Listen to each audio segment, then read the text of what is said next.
Welcome back to a new video. So this was the workout from Friday where I went heavier in the snatch and the clean jerk as kind of like a big Friday-esque day to kind of push to see where I am with those numbers. My hip's still kind of bothering me, but I still wanted to push to see what I could possibly do. And the lifts went pretty well until I got to about 110. Then I had a miss there, a make, and then I had a couple misses at 116. But that's the heaviest I've done from the floor.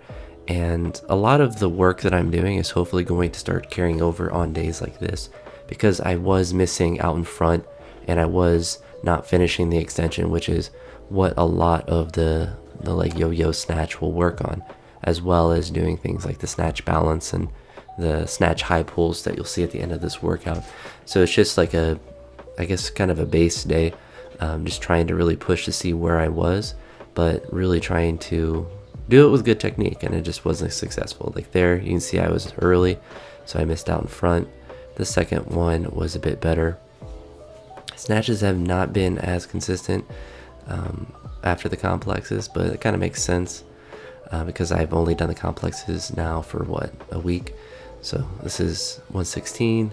You see there, just a little bit out in front. My left arm buckled, so I just, I didn't want to try to kill myself trying to press it out. Then here, just too far out in front, that was certainly closer. And then this one I was able to get, I just got it back more slightly. It wasn't the best rep, it definitely felt difficult, hurt the hip a little bit, but nothing that was too crazy. Then went on to clean and jerks. I was able to get up to 145 kilos, which I was pretty happy with.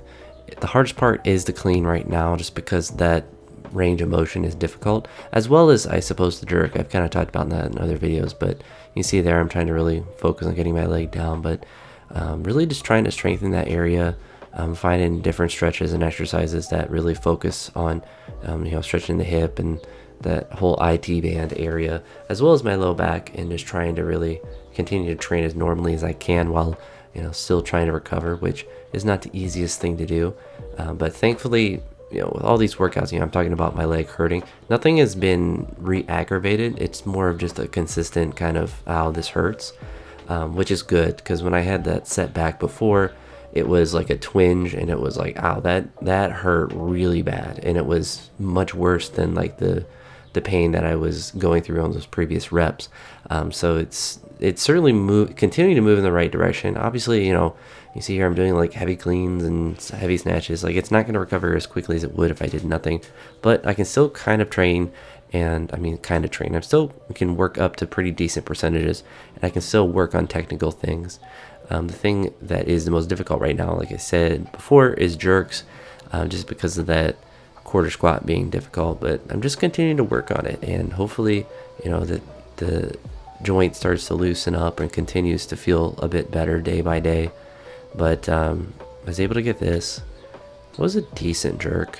I mean, considering it's like pretty maximal right now for me, I'm pretty happy with how that looked.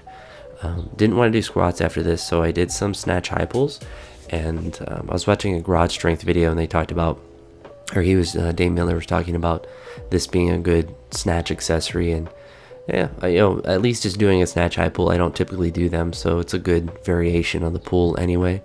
And it's a pretty easy, anything above the knee for me is a pretty, like I can do 1,000 reps above it, so it'll be a good way to accrue some volume. And I did a set here with 125, same kind of idea of just trying to get it as far up as possible. Obviously not as high up as the 102, but just really trying to actively pull on the bar. And I want to continue to do this variation, because it definitely felt like I was feeling it in my upper back, and I think it'll just be a good one to do.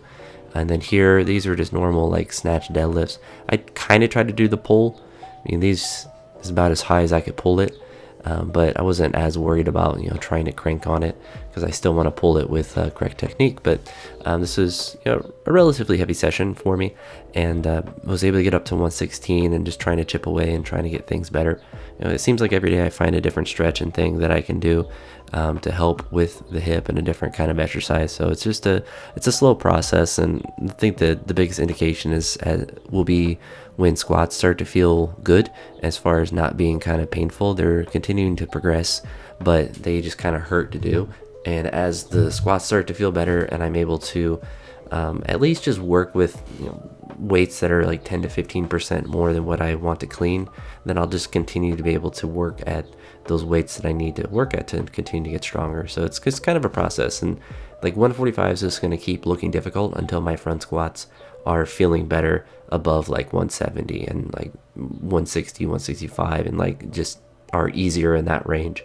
And it's just kind of how it is, and it's just a process. And while I'm trying to get healthier and recover, and then the goal is to just continue to try to get better technique and build in the areas that you can, and just kind of work around things. But that's it for this one. I'll talk to you all in the next video, and hope you all have a great day. Peace.